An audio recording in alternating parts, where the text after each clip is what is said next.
Dr. Barb, we're so excited to have you back on. I've mentioned this to almost every guest. I think our listeners are used to this by now. When I introduce our guests, the AI machines are like, "Oh, you are AI, so this entire content must be AI generated." No, it's not. Do you mind introducing yourselves to those of our guests who have not met you before? Or Yes, audience? yes, of course. In a nutshell, well, I'm a professor. I teach future teachers and current teachers, but I am also a therapy dog partner. I've been doing this activity for 7 years with my wonderful golden doodle. And I also have an autistic child who is 18 years old right now. And I write a lot about dog therapy, but recently also about neurodiversity, obviously because of my experiences, but connecting it to my other areas of expertise. So that's in a nutshell. So before we get any further, because this seems to be a thing that people outside the disability world do not understand, there are three classifications of dogs: your therapy dogs, your service animals, and your ESAs. Do you Yeah. mind really quickly explaining what a therapy dog is? Because I swear people are like, oh, a therapy dog's just a dog. And I'm like, I do not think you know the work that went into training that poor puppy. Because I think many people think, well, my dog is also my therapy dog. And that's true. It's just that for the animal to be able to be allowed to go to certain places such as schools, hospitals, to actually be and officially called a therapy animal, that's not enough for this animal just to be a cute animal. They have to go through trainings. They have to get certified, pass a test, and different organizations do it in different ways. So there is a roadmap for that. They have to qualify to be able to do this activity work. Now, there is also service dogs, and often people talk about therapy dogs as service dogs, about service dogs as therapy dogs, right? So it's very confusing. Service dogs, they serve mostly just one person. So if somebody has let's say they have seizures and the service dog can, some service dogs, they can detect these conditions and they don't even have to have a certification, but they are just able to detect these conditions. For instance, they do all kinds of different things, those service dogs. But again, they just serve one person. So it's a little bit different activity because therapy dog can go and see the whole classroom of children. They have to be certified because they have to interact with that group of well, other people, right? So there needs to be some kind of process of qualifying them if they're good with that or not. They have to have veterinary records up to date, and there are certain requirements for that too. And then there is emotional support animal. So all our animals are emotional support animals, of course. But to have this official title, actually, therapist, someone's therapist, a doctor could issue like a note saying this is a emotional support animal for my patient. And what it does is really not that much. But if you live in a place, you rent an apartment, let's say, and they don't allow, you rent an apartment, they don't allow dogs or other animals, because that's what happens a lot. They might allow emotional support animals. So that could be very useful official sort of title for your dog. And you would have to have a note from someone qualified, doctor, therapist. Yeah. I have a friend who I like to tease her recently because she just got her dog certified as an ESA to make it easier on her to get all the paperwork to move the dog into the apartment. And I'm like, you're blind. He's your seeing eye dog. Are you seriously just so I don't want to deal with the paperwork that you're just like, hi, it's my ESA. It just also, leads me across the street. I really don't even know if all landlords would recognize that either. That I don't know. I think it's easier, and there's probably, I mean, any kind of renting situation, there are some rules, right? How you can rent something here. And I remember a friend of mine was telling me about this. I said, well, are there any rules for this place? Like, about emotional support animals? And it turns out that there are. They have a list of situations in which an animal would qualify to live there. So it's always very good to check these rules. Probably nobody thinks about it, but Yeah, they exist.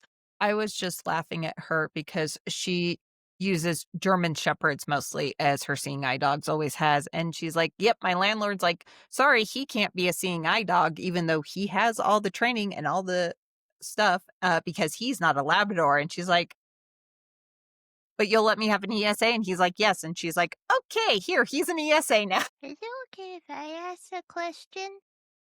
Sure. So I just wanted to ask, does your child have a service dog since autism comes with physical problems too? Do they have a service dog? And do they have any physical problems that aren't related to seizures? Since even though the fact that you're autistic and it means you have a higher chance of having seizures or grand mal doesn't always mean that you have that kind of physical problem. So, well, thank you for that question. Actually, our therapy dog, my therapy dog, is also a service dog for my child, but not for so much physical. It's more like sort of psychological, helping out in public spaces and with anxiety too, with anxiety like outbursts and things like that. Some dogs can do it. They can do both. Although it's kind of a complicated problem. Some therapy dog organizations, they think the dog can only do one job. They cannot do multiple jobs. Well, there are some dogs who can distinguish between those different jobs. Like they know I am here a therapy dog and here I am a service dog. So I've seen this sort of separation too. But not too many dogs can do these two things and do them. So in that way, I'm not sure if that answers your question, but yeah. So, but there are, and I know other dogs. They are therapy dogs, and at the same time, they serve their one owner for some kind of activity, and they are their service dogs. Yeah. You usually write about Carmel, about the amazingness of therapy dogs in schools, but you just dropped a new book, and I wanna make sure we get to that really, like, now, because 'cause I'm sure he makes a small appearance in any book you're writing. Yes, it's true. And unfortunately, I cannot show the physical book because, like we talked earlier, my physical books actually come in. So it's kind of funny. Some people have already my book and I don't have it yet. But I don't know if this is visible. I'm just showing the book cover here on the camera. It's got this white flower. And yeah, again, mostly this is about my experiences as a parent of an autistic child, but not only because another part of this layer is my activity with my therapy dog and seeing how therapy dogs can help. This is not just about bringing therapy animals to school to help children who struggle with something, such as autistic children, but not only. There are other kids who have no autism, not even attention deficit, but they might have high levels of anxiety or something like that. And these dogs can help these children substantially. But it's not only that, because what we've seen is that my therapy dog and other therapy animals too, they actually can change or help in changing the whole classroom environment and community. And that's what I think this is about. Because in order for every child to feel that they belong, that they fit to this community, um, that's what you need to create as a teacher. This environment of we are here, family, we are helping each other, and nobody is weird and nobody can be bullied here. So bringing those animals really unintentionally, including them in those activities, it can really help in creating this incredible environment. And I think this is what this is about. So there is multiple layers of this assistance, of this help that therapy dogs provide. It's absolutely amazing that there is also a big connection of a different kind here, why this is even in this book. Because really, when we got our dog, and then we started working towards certifying her to become therapy dog. Really, and at the same time, we were having struggle with educational system. I thought about this. Something's missing in educational system. Somehow we are not able to create better environments, and I wanted to try bring my dog to school and see what would happen if there would be any changes. I really had not much of an idea what would happen at all. I just wanted to try it. Like, let's bring karma and let's see what happens. Literally, that's how it was. And it was kind of funny because being a educator or researcher, you would think I would kind of read about it prior to doing this. I did not. I did not. I just wanted to try it. I was excited about it. Let's just try it. And I think probably that was the best idea because at that time, the research about that, even though it was already pretty substantial, wasn't even a fraction of what I actually have seen happening in the classroom. So sometimes when you have an open mind, it really makes a difference because you don't have these preconceived notions, right? You read about this, the dog can do this, can do that, and that can kind of like even almost limit your possibilities. So maybe that was a good thing that I didn't read about it prior to bringing Carmel to the classroom. But it was really amazing. So there is a deep connection. And even though I didn't speak about autism earlier on my platforms, I do now because I could say because I do, but actually because it took me some time to think that I want to, that I have a reason to speak about it and then connect all these different areas. Yeah. So just everything happens for a reason. And that was going to be one of my questions. I haven't had a chance to read the book because it is still on its way, My but goodness, thank you. I will I want to was know what you think once you get it, of course. what?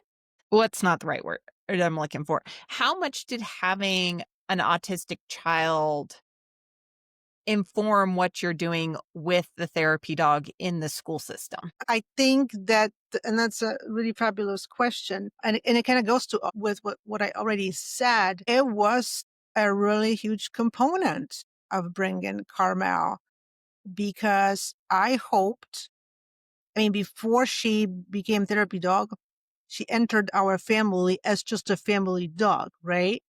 So seeing how my child interacts with the dog, what it meant for them to have the dog. I remember when we got Carmel and it was in May, I think. Then, so that was like through summer and training and all that. And then Kalina was entering the new school year.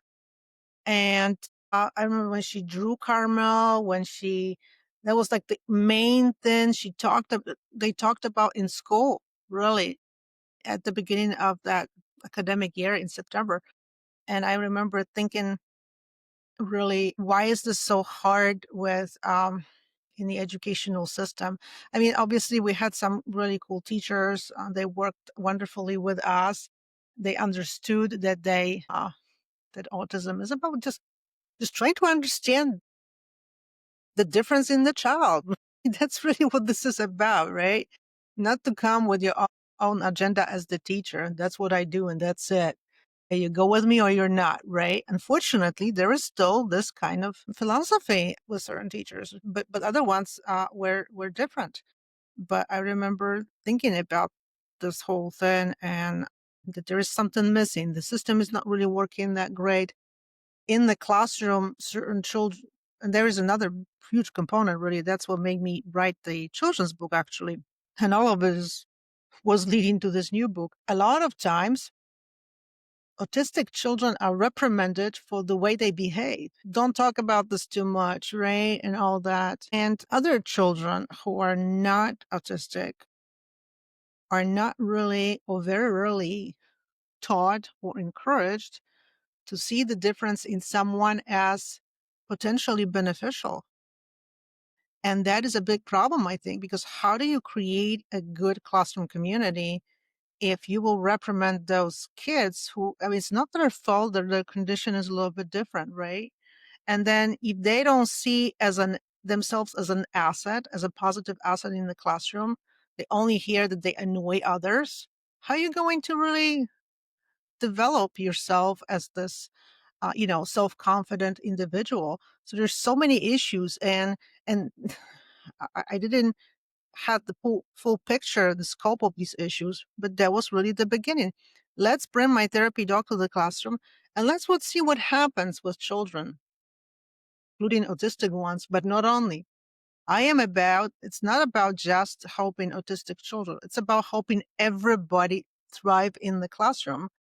And if you do that, in that way, you are also helping autistic children because everybody is learning something. And what they are really learning, because they love the dog who comes in, they want to behave, right? They don't want to scare the dog, obviously. They want the dog to come back. So they're learning to care for that animal. And through that, it's so much easier to then teach them how to apply this to caring for others in the classroom. So we saw kids who did not learn together, did not work together, working together because of my dog being there. So this is really, really very interesting. And I don't think we understand the full scope of this phenomenon yet because it's not just because it's really deep. It's psychological. It's also the nature of the animals. They how you learn from the animal. What's making you learn from this animal who doesn't talk, doesn't teach you really anything supposedly, but they come in and they don't judge you, and somehow you can learn so much from them as a child.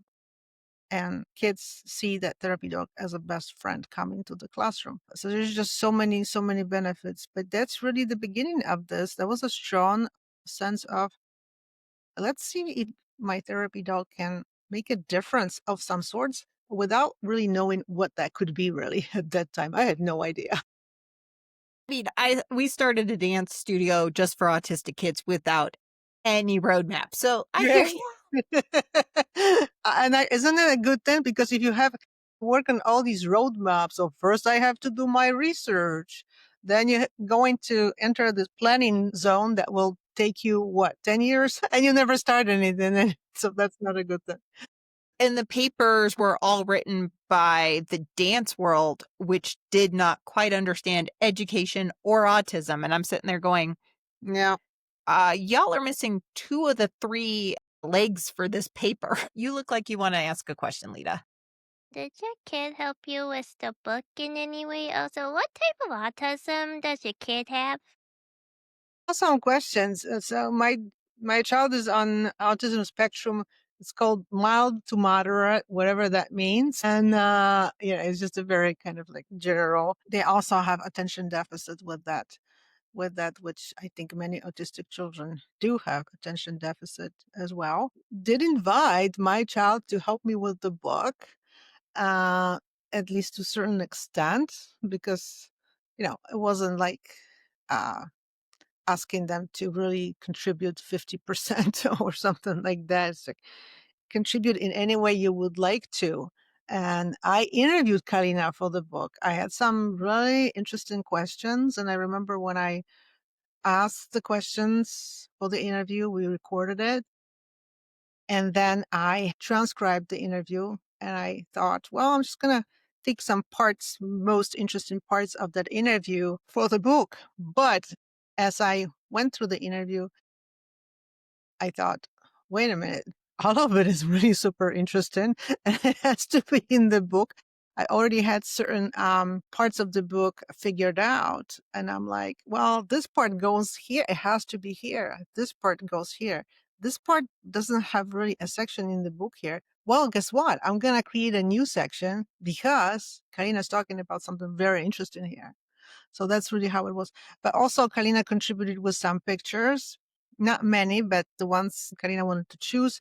And it's mostly pictures of of their two musicians Kalina admired, who helped them throughout their like teen years. So there is a big reason why these musicians are so important.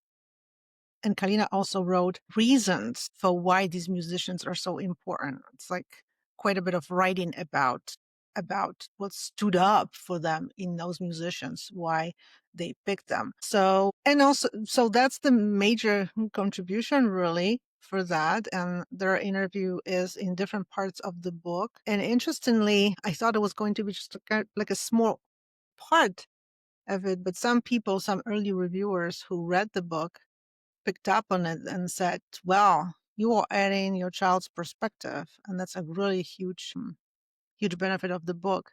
And I thought it was just going to be just like a small part, but Turns out it's not. As someone who reads way too many papers myself, question, how much did your background in education play a role in how you approached the autism diagnosis? That's a very interesting question, and I speak about it in the book too. In some ways, that background helped me. In other ways, it didn't, because I remember at the beginning when we got the diagnosis, and I already had, I think I already had my PhD, and I was just kind of thinking, it was very interesting thinking, really. I don't think that way anyway, but that's what happened. It is what it is. I didn't think it was going to be, I think I was going to be judged. Here's this person, expert in literacy, and then her kid is autistic. Maybe she did something wrong. Maybe she didn't parent in the correct way. There is a correct way. So it was an interesting, really sort of connection. So in that way, I think it was a little bit of like an obstacle. I think my background to a certain extent. So it was a good thing, but it wasn't a good thing. And really, even though I learned how to help and teach about it, how to help children in reading, especially those who have difficulties, I struggled as far as helping my own child with that, because I knew, how to use the strategies, how to encourage the child to use the strategies, but it didn't work with my kid. So at the same time, because of this experience of the challenges, now I know more about that. And actually, my expertise as an educator is better now, is more enriched because of this expertise as a parent of an autistic child. Without that, I think I would have quite a huge gap in, as far as myself as an expert. I really believe that. But there are some concepts in the book that I know because of my expertise, such as self-efficacy and things like that, that I really bring to the table, because people should know that self-efficacy is just this, you have to have a belief that you can do it, right? You can succeed. You are able to do something. If you don't believe in that as a student, and you feel that the teacher doesn't believe that you can, that's a problem. That's a huge problem. And I think that teachers should really understand this concept better. So my expertise in this regard here allowed me to bring some of these concepts to the book. But again, the book is not heavy on this expertise. It's mostly about me as a parent. But then I bring those other concepts to the table to help parents who will pick up the book to kind of understand a little bit more why these concepts are important, and why it's important to basically demand them from the school, right? If they don't see that the child believes in themselves, well, guess what? You have to understand that there is no self-efficacy here being built in the child. So you have to do something about it. You have to go to school and you have to advocate for your child. So I really hope that I will be able to equip some parents, especially the ones who are at the beginning of this journey, and it's a long journey, as we know, that it will help them. It will serve them, especially in equipping themselves in, first of all, believing in themselves as a parent, and believing in their child. It's not always just easy as it seems. Like, believe in your child, but what does that really mean? Like, what do you do if you see issues, right? You look like you've got a question, Lita. Yeah, I just wanna ask, have you ever met some parents who also have autistic kids, but it acts like you're a savior instead of a parent who just figured out how to parent their child in the way that their child needed, and acted like your child was just the little thing that you needed to save from themselves, and act like your child is just a like a little accessory? I just, Do you yeah, need me to translate that? I think I get it, but I would like to make sure. Yeah. So we've had some parents at the studio. They look at where Lita is. She was diagnosed as level 3. And with my journey being autistic myself, there were a lot of times I could go into therapies and go, yep, nope, that's not what she needs. She needs this. Uh-huh. And she got, especially coming from a generation where we based everything off of your actual diagnosis, and we had like 435 different diagnoses. And then parents at the studio are like, I want my child to be perfect like Lita. And she's like, your child's kind of perfect the way they are. Yeah, I want this. Well, that is also something that I talk about in my book, actually, because that is a big issue that parents have. And that issue was actually touched on during our book launch by one of the ladies, Donna Lees Manak. She's absolutely amazing. And I interviewed her too, and she speaks in my book too.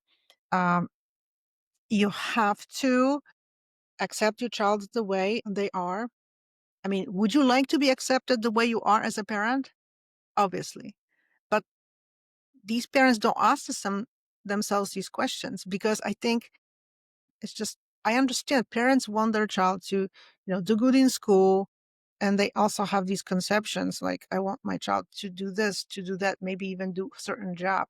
But that is not your job to design their pathway. Your job is just to help them out in expressing themselves the way they are. But the problem is if you yourself as a parent don't have this flexibility and don't understand that, I mean, you might have some thoughts and ideas about your child, but these are just thoughts. You're not gonna help in developing a confident person if you impose your ideas on them. That's just not gonna work.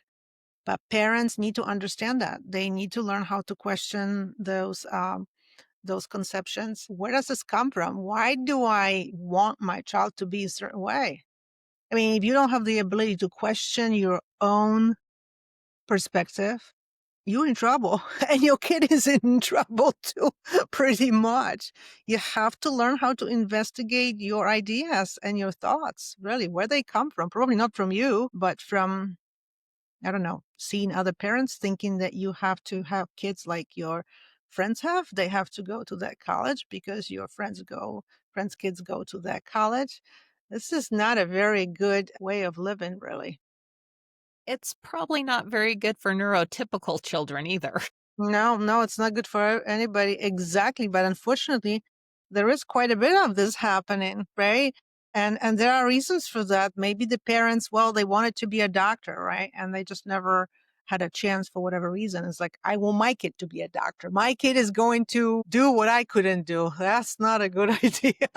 Anybody else thinking it is starting to sound like the whole story premise of Coco?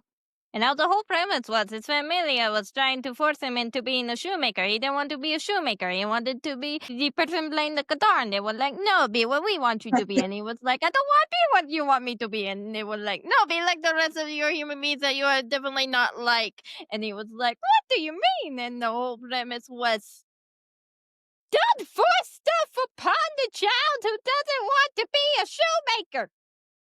It's very And then like hard. nobody took anything from Coco. You'll watch Coco. You took jack shit from Coco. You'll watch Coco. You didn't even take the whole message of Coco. There you go. What a performer you are, Lida. But I have to say, and in this regard, my education really helped me because in my studies, we learn how to examine all these perspectives and things like that. So that was really very helpful. I wouldn't know that, to be honest.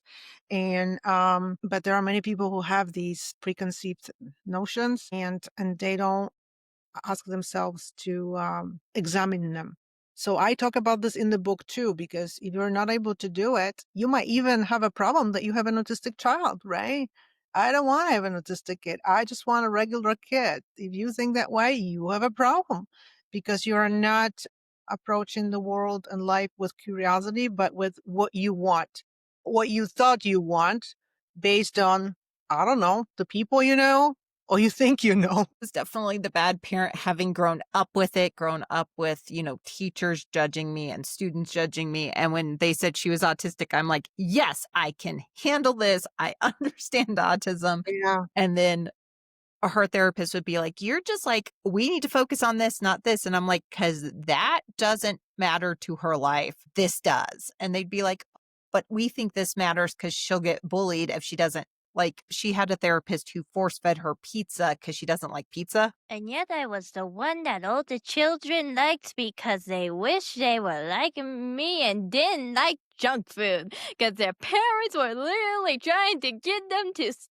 like their vegetables. Well, It's weird. not every therapist is good either. I totally get it. I'm just thinking, if we don't accept our kids the way they are, how are we going to advocate for others to accept them the way they are? All this conflict and confusion, parents really need to learn if they don't know that yet. Some parents, I hope those who will read my book, they understand that you just, you have to really examine your thoughts and ideas, and for yourself too, right? It's not just for about your kid, but ideas you have about all kinds of things out there. And there are some things as a parent, I was like, we have to fix this issue because she was having some difficulties swallowing certain foods, like just like the consistency. And I'm like, okay, that's going to show up as a speech issue too. And her speech therapist was like, yes, but she doesn't like junk food. And I'm like, I understand that, but choking is a slightly, that one we have to deal with. If she's going to choke on like 17 gazillion different types of food, let's work on that. A human being also didn't like the fact that I liked sopapillas. So, and they were weird because we were going across the border to a part of Texas, right near the border of New Mexico. So, yeah, you're weird. You're weird. You're weird. You're just flat out weird. You are weird. I'm not the weird one there. You're the weird one there. Like, seriously, right near the border of New Mexico, and you don't like sopapillas. There's something wrong with you, not me. And you're obviously not from this state. Well, we all weird, so, it's like, and that's okay, right? But Yeah, what was causing her issue was her tongue wasn't getting the food back to the back of her yeah. throat, right? But yeah, that therapist was like, "I don't like Mexican food." And I'm like, "You are living on the border?" How, as a parent, because there are some issues that we do have to, it's not that we're judging, these are medical issues you've got to deal with the child, like her tongue just not wanting to put food into her throat the right way and going, "You don't need it to go down your esophagus. The windpipe is a perfectly great place for food to go down." Wow. How do you deal with trying to figure out what are issues that it's like, no, this is a life or death issue. So it's not that I'm judging you, kiddo. We just have to deal with this medical issue versus, Mhm. okay, you can have this autistic quirk and we don't have to deal with it. Yeah, I think we constantly have to make those decisions, right? And I mean, my kid is asking me different things too. Mom, I found something cool, blah, blah, blah.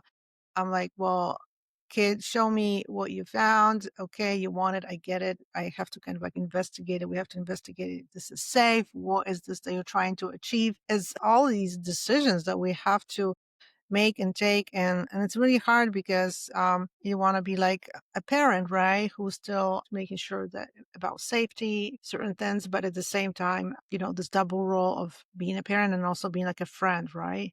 Because I want my kid to come to me with any issues, but then you have to figure out how to make these decisions and help them in making those decisions. It's a very difficult thing, really. Every parent has their own way of and strategies on approaching. I think my best strategy so far is not to kind of like dismiss anything, even if it's something that's like, I think it's dumb idea. All right. It's a dumb idea, but here it is. Karina's coming showing me this idea. So I'm not like, oh my gosh, here we go again. I'm just, you have to understand that. You have to be curious and let's look at it together. Let's see what you want to do. What is this about?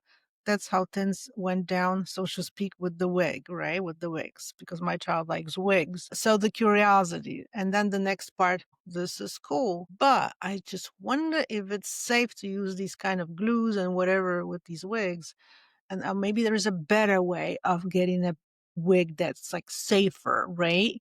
So that is it's not easy to figure this out because my kids like, I want these wigs, I want these. I'm like, well, Kalina, but you see, they just show them how they put them on, and it's just everything's so quick because like on those on TikTok's videos, everything's like sped up, and you think that this is just easy, but myself, I know it's not. They just did it for the presentation. It's like, "Honey, I don't know if this is safe. Let's just find out someone locally who does really has awesome wigs." So it's a process because at first it's like, "I want this way, right? I want this way." Well, okay, but is it I understand what you want to achieve, and I'm totally not opposing this. You have the right to express yourself in any way you want, but we just gotta figure out that that's a safe way. That's not easy because they see you as a parent, it's like, oh my gosh, here you go. Mom always has to make everything perfect. And I do. I mean, oh, Safety issues as mom, we're just trying to keep you safe. And we're I at know. 41 minutes. So, I just have that was one of my family members who literally has a mental condition that makes her that way. That was bringing up TikTok. We have a lot of parents, and I've dealt with a lot of teachers that is where they are getting their autism research right now is TikTok Yeah, and YouTube. just like they do. I mean, some of it is good. Some of it maybe not as good, but yeah, they do. That was actually one of the reasons we started the dance studio is she's been in studios across the country, and they're like, "Well, I use Doctor Google," and I'm like, Yes, and Dr. Google said that my bad right hip is caused by the autism and that my bad right hip and autism means I have cancer. I seriously feel bad for people who actually have cancer, and YouTube's going, everything causes cancer, and they're going, no, no jack shit does it. I've got actual cancer, jack shit, Google. But you know that there's a new doctor in town. It's called ChatGPT, right? "Yeah." One of her last teachers was using Chat GPT, and it's Yeah, that thing said I was about to die. We just have to understand what it is. It's not a person, and that's the problem when people treat it's it as doing Except that. about as well that as time WebMD. the human was looking up why I had rosacea. I didn't go to cancer, I went to plague. Which They is can tell weird you even. some cool things, but it's not a person. So you can't listen to it. You have to check it actually. I'm confused how There's it automatically went to plague. Even though this is the wrong decade for anybody to die from the plague. I mean, it's a useful Well, I tool. still I hope I use progress. ChatGPT. I can easily, I find, let's say I find a resource and I'm going to, write down, can you give me the APA format of citing this? It does the whole thing, right? And I still have to kind of check it, but it'll help me format certain citations or references. It's a really cool tool. You just have to understand that this is only a tool of some sorts, right? definitely, I think even within the legal world, there are lawyers who are getting, their butts handed to them because Chat GPT is coming up with cases to work like, miraculously making them out of thin air. Yeah, it turns out you can't legally do a case that is non-existent. Turns out, this ain't Hollywood. But Careful, yeah. I had a question on the advocacy part, Mhm. as a parent and an educator. Because I know when I went in, they're like, "Oh, you just have a PhD in physics," and I'm like, "Yeah, but that might mean I can read a paper or 2." I'm not 100% sure on that one. What do you do as a parent when you come up against, like, a teacher who is like, "I Googled this. Oh, I use Chat GPT, and autism means XYZ," and you're sitting there going, "No, no, that's not true in the least." Well, the number one thing that you have to do as a parent, you have to be up to date with the and you have to be careful because if you look at the official definitions of autism, and I do list them in my book too, they are going to tell you that your kid needs to be fixed. They are just full of deficits. So that's not a good place to go to believe. There are different ways, more sort of yeah, up to date ways of looking at autism and helping autistic children and their families thrive in different ways. And one of the guests also invited to my book launch is she's from Canada. She's an expert in one of these incredible ways. And it did a little she had like a really cute little mini course. It was just amazing and it was like super cheap. I did this mini course with her and I was like, wow, it makes sense. And from that course, I found out Well, you know what? Kids, autistic kids, if you punish them, they're not going to learn really anything through punishment. And if they don't want to do something, that's not because they're lazy or they refuse. I don't know how that was like the main learning thing. And somehow before this course, it didn't really soak as much. She was able to really give me a lot of ideas. You have to know this as a parent. If you know this as a parent, you will be able to then informally, and then you have to find your ways how you're going to then transfer it to the teachers. You're not going to go there and lecture to them about it. At the same time, you have to be firm and say, well, I am learning about the new ways, better and more effective ways of helping autistic children that has some effectiveness. And therefore, I am asking that this new perspective is, honored here and used, and I can point you in the directions of learning more about it. I can point you to some resources. So number one, you have to know yourself about these things, about those resources. And number two, you have to find your own ways in communicating about this with the school. It's really hard. In my school, I do list some books, even like on negotiation, seriously, because we have to know that too. Like we have to be a little bit of psychology would not hurt. We have to negotiate a little bit. So learn how do you negotiate, right? With these educators, administrators, because there's a whole bunch of people. They're not just teachers. So that is very important. If you don't know, they're going to tell you in school that that's what the autism is, and that's the strategies your child should receive from them, and you're just going to take it as the truth. So you are number one. You are in the driver's seat. And by the way, this is one of the chapters in my book. You are in the driver's seat as a parent, and it's hard because you have other things to do. Sure, we know that, but you are still in the driver's seat, and nobody can replace you. Let me make sure I unmute myself. She's had dance teachers who have Google dyslexia. I do not know when they thought dyslexia was words floating in the air. I think that was even debunked when I was being I can't diagnosed as dyslexic. remember what Google came up with, what it came up with. Can you remember what it came up with? Because that was the rare time it didn't come up with cancer. I seriously feel bad for people who actually have cancer. There's dyslexia society and all that. And then when you look at the research in the area of people who are experts in teaching children who have reading difficulties, they don't even researchers in many areas don't even agree on the existence of this term dyslexia.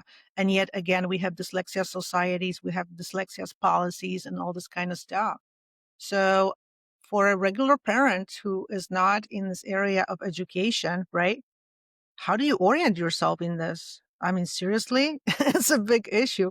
So the only way is to be curious and to learn about these and research, read some books, find these experts who really and look for ideas for how to help your autistic child, in a way that really is effective, right? So we're not going to look for strategies that use punishment or any kind of methods like that. But what are other ways of helping autistic children? It's a big issue because IEPs, they don't really you cannot really put into them like motivational teaching, really. I mean, they're so outdated, but you as a parent you still have to advocate, and you're not going to be able to do this job if you don't know these new methods yourself. And I had a situation with a other vocational school. I had to reach out to the administrators and share the resources with them, and then they coached the teacher. She has had multiple dance teachers. You'd be shocked how much reading comes into dance. And you're like, we could just figure out a way not to force them to read and dance when they have severe dyslexia. And they're, her teachers are like, "Well, if she would just concentrate harder." And I'm like, "Well, you could Can you bring the please tell dyslexia." me why you won't darn well shut up and actually teach me dance and stop just talking about shitty science and stuff that's in a school place, not for my shitty dance? In this area of concentrating harder, I mean, again, these people who say it, they have no idea about these concepts in neuroscience and what happens with children who have this attention deficit, what many autistic people have. And there's something happening with the dopamine, these levels and how it functions. It doesn't really work with these children very well. Like in order for them to concentrate, something has to be seriously motivating them. Like they can't, just cannot tell them you have to concentrate. You have to concentrate. They will concentrate if they find it useful and interesting. If it's not, they will not. And you see, people still don't understand it and don't want to learn about it. To me, it's actually this service as a teacher. Your job is to learn the latest, most effective methods, strategies to help these neurodivergent children. If you don't do this job because you have other things that you are doing, then you are not doing a good job as a teacher, or there's something wrong in the school district with administrator and climate of education in the school district that does not really prioritize all children and their learning, needs. That's really what that is. And thank you for your performance, Mita. 50. The little producer around here now. Yep, I know. So, like, I know with her, not only does she have the dyslexia, the autism, suspected ADHD, has that bad disfigured right hip. She's also got eye tracking issues and a lazy eye. And the number of teachers who are like, well, how does the lazy eye work? And it's like, or I Googled it, and if she just concentrates more, her lazy eye won't be lazy. Yeah, concentrate more. Just do it. But that doesn't really work. But again, if you don't understand how another human being works because they have different condition, but then you should learn about it, right? Just keep repeating the same thing. Again, you just have to ask questions. What stands in the way of teachers learning what they need to learn? I have a serious question right now about that. Administrations, can we just blame it on you? I don't have to deal with an IEP for her. She is homeschooled. I am sure every school system she's ever supposed to have been in probably is really grateful she is homeschooled and they don't have to deal with me as a parent, but I have to deal with it on my other side as an advocate. And I'm like, by the time it gets to my desk, it has gone through a congressman's office even. So you can guess how bad they are. I mean, I know there's so many incredible teachers, and they struggle in the system, especially those who want to really help kids. They have to do it in a way that sometimes it goes against the system. That is really the reality. But they doing what they can, and they understand the limitations of the system. But that's really teaching, right? Teaching is not just a job. It is a very interesting profession that really, if you teach, that means you really you have some responsibility for these kids, for all the kids you teach, not just the ones who, don't have autism, don't struggle. That's really what kind of profession that is. We did say we were going to keep this to an hour for you. Obviously, we love having you on, Dr. Barb, and we Thank would you so love to much. have you on I'm again. loving it. I can't believe an hour is already up already. Yeah, I don't understand how that happened. You had such really fabulous questions, and uh, I'm really looking forward to hearing more from people, from readers, what they think about my book. And this is just the beginning of conversations because I think that there is just so much more awareness and also action that we need. And so that's why I'm here. So I did have one weird question, and it's probably the, person who spent way too much time in academia and has way too many friends in academia. I And know you wrote this for parents, but does any part of you wish that professors might pick this up and bring it in as a text? that would have to be definitely redone as if that was something that I would like to call textbook. I mean, the book as it stands now, yes, I wrote thinking mostly about parents, but it's not just for parents. I think that anybody who reads this book, teachers, parents of neurotypical children, people in academia too. Anybody can benefit from this. People who have autistic individuals in their own workplace too, and they might not understand them. So because this is really about a lot about my child who's already almost 2 decades old, that really does give a lot of perspectives, not about only childhood, right? But then teenage years and like this early adulthood. So I think the book is for pretty much anybody who would like to, who would be willing to learn more about autism and autistic people to understand them better. Uh, that's really what I think. As far as turning it in the future into a book, I did not entertain this idea yet. Thank you. I definitely think with as much knowledge as you have, a textbook needs to be in the future. I'm also like, with all the information we're getting out of Autistic, the dance studio, calling friends up, going, "Hi, do you have a doctoral candidate who really wants a bunch of data just handed to them for a paper?" I know the book is on Amazon at least. Where else can they find the book? For now, it's on Amazon because it was just launched, and I'm thinking about producing audiobook for that. I want to record myself for that actually. I just found out how to do it. So that's what's in the works now. And then also thinking of putting the book on other platforms, most likely on Ingram, which from that it could go anywhere else, including Barnes and Noble. So for now it's on Amazon, but it's in 3 formats already, as ebook, paperback, and hardcover. But again, I am thinking now about producing the audio, and maybe it will be even done for Christmas. I mean, who knows if I get to do it, if I get to work again. Where can people find you on the internet? I know you've got the podcast going. And So now on we're the at on the internet, I am on the major platforms on Facebook as Barbara Vokatis. I am on LinkedIn, Barbara Vokatis, PhD.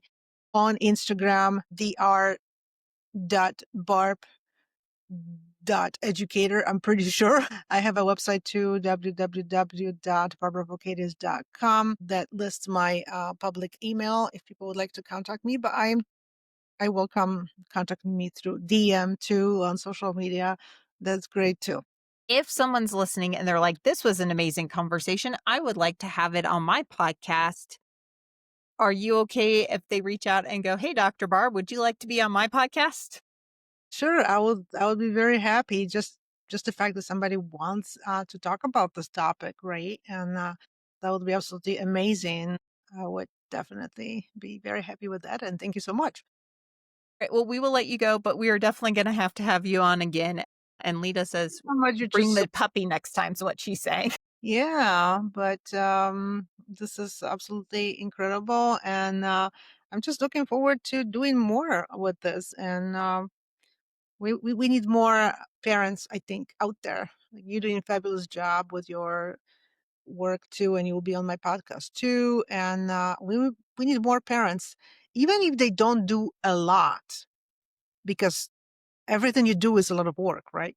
But just something, a little bit of advocacy in any way they find possible for themselves, I think it would be very, very important. Definitely. Well, thank you for coming on. And we will talk to you again later. And we will be on your podcast here soon, too. Exactly. Awesome. That's the best. Thank you. Okay, well, thank you for watching the podcast, and please subscribe, and also look at the adorable paper. So if you want to subscribe for it, and also please leave a like, and don't forget, if you subscribe to us, if you won't miss any of our new podcast feeds. And also, did you see the adorable paper? Don't you like it?